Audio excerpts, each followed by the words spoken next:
Assalamualaikum warahmatullahi wabarakatuh. Terima kasih sidang hadirin ya. Masih lagi bersama dengan channel Seadanya. Baiklah, sidang pada pagi ni kan, babak 2 tuah Melayu di dalam kitab sejarah Hebrew, Greek dan Sumerian kuno. Jadi merujuk kepada video yang sebelum ni berkenaan dengan Melayu di dalam kitab-kitab mereka dan juga pencarian jati diri Melayu di dalam sebuah rentasan sejarah. Jadi babak 2 ni tajuk dia agak berlainan tetapi misi dia sama. Misi dia menjurus kepada naskah kedua, iaitu misi warisan agung yang menjurus kepada identiti Melayu. Jadi dalam babak 2 ni kan, kita akan melihat daripada beberapa konteks, iaitu nama tuah, nama Melayu dan juga identiti Melayu. Kerana tanpa kita mengenali identiti kita, bagaimana kita nak mulakan sebuah penceritaan. Baik, sekarang kita merujuk kepada kajian bertarikh 1844. Researchers into the origin of primitive constellation of the Greeks, Phoenician and Babylonian. Bahasa Melayu, kajian kepada asal-usul atau titik bermulanya kosmologi kuno Greek, Phoenician dan Babylonian. Jadi kat sini ya, kalau kita merujuk kepada yang dikatakan Zuah Azu. Jadi Zuah ini yang beza dia akhirnya sama, iaitu tuah. Maksud dia daripada zaman kuno itu bermaksud laut atau samudra. Jadi bila kita padankan dua perkataan ini, tuah Raja Laksamana. Kenapa tuah, gelaran tuah merujuk kepada Raja Laksamana, Raja Samudra, kepimpinan armada laut. Dia merujuk pada laut. Yang membezakan adalah bunyi di hadapan, belakangnya sama. Wah tadi, tuah tadi. Jadi mungkin zaman telah berubah tetapi padanannya kekal. Maka perkataan tuah yang bagaimana? Yang menjadi sebuah cerita di zaman era Melaka. Ini 1844. Tetapi kajian dia kepada dinasti-dinasti lama Sumerian, Greek, Phoenician dan Babilonia. Satu tamadun yang merentas puluhan ribu tahun. Ini cerita menarik lah kan. Tuah, laut, samudra, jagat raya. Satu kosmologi yang kemudiannya terzahir kembali di dalam sebuah hikayat. Gelaran ada, nama pun ada. Lantas kita baca lagi. Perkataan askar keluar. Goat. Goat ni bukannya kambing. Goading, herding. Dia mengarahkan ketumbukan manusia tadi. Jadi perkataan askar muncul. Dan kemudian berbalik kepada isu tanjak orang Melayu. Di dalam buku pertama saya yang akan keluar minggu ni, yang akan dihantar kepada pembeli pada minggu ni, bintang. Kat sini 358 primitive constellation. Gugusan bintang purba berjumlah 358 yang terkait dengan aku tadi, keakuannya tadi, bangsa aku yang mengguna galang ganti raja asa atau raja yang tauhid tadi, raja bertauhid. The constellation of star. Jadi tuah, laut, askar, bintang, bulan dan bintang menjadi sebahagian daripada legasi pakaiannya orang Melayu.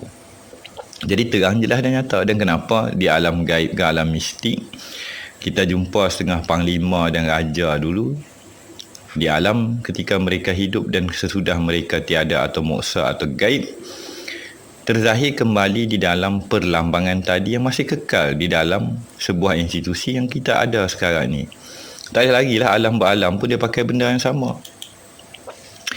Jadi di dalam kesinambungan kepada sebuah kajian yang merentasi tamadun lama dan juga aliran agama, iaitu ahli kitab. Lantas kita merujuk kepada the ancient Hebrew tradition as illustrated by the monument. Ini bertarikh 1897. iaitu sebuah kajian menurut perspektif Hebrew kuno. Jadi Hebrew ni Taurat Zabur dan akhirnya kembali kepada Injil zaman Isa dan kemudiannya menjadi sebuah legasi yang terzahir di dalam Quran tadi. Maka tidaklah semuanya ahli kitab tadi menipu. Pastilah ada sisa-sisa sebuah benda yang terpahat di batu akan sebuah legasi sejarah. Sekalian Nabi dan Rasul yang akhirnya akan kita lihat. Melayu adalah bangsa yang kuno. Jadi perkataan aku tadi yang dalam depan kita ni, servant of the moon god, kehambaannya tadi. Jadi video berikutnya kita akan melihat lagi yang cerita dalam buku saya itu, The Servant of the Land, di mana bumi ku pijak, di situ langit ku junjung.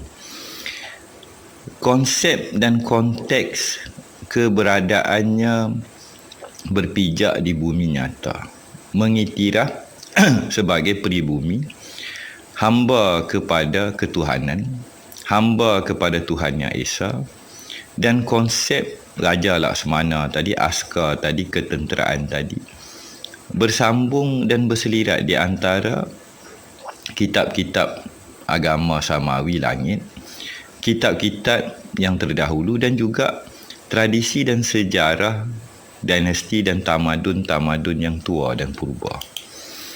Jadi bila kita merujuk pada ancient Judaism, ni dan the ancient Hebrew tradition. Jadi kat sini kita tengok, as illustrated by the monument, a protest against the modern school of Old Testament criticism. Maksudnya pengkaji berlaku adil daripada satu segi. Di sebalik segala tirai mereka telah mengubah, pastinya ada akan pencari-pencari kebenaran yang akan cuba memadankan padanan antara fakta terpahat di batu, berbagai manuskrip, berbagai pencerahan dan korelasi untuk mengenal pasti apa yang telah diubah, apa yang telah diselewengkan, dan di celah-celah itu muncul kembali sebuah kebenaran yang hakiki. Maka di dalam kita menjejak warisan tanah air kita, orang kita, kita tidaklah boleh lari. Yang sekarang ni orang dunia waktu sekarang ni, mereka tak suka cerita benda yang pelik. Zaman Enochian tadi, zaman Nabi dan Rasul, turunnya malaikat-malaikat dan campur tangan langsung daripada Yang Maha Esa kepada manusia di muka bumi.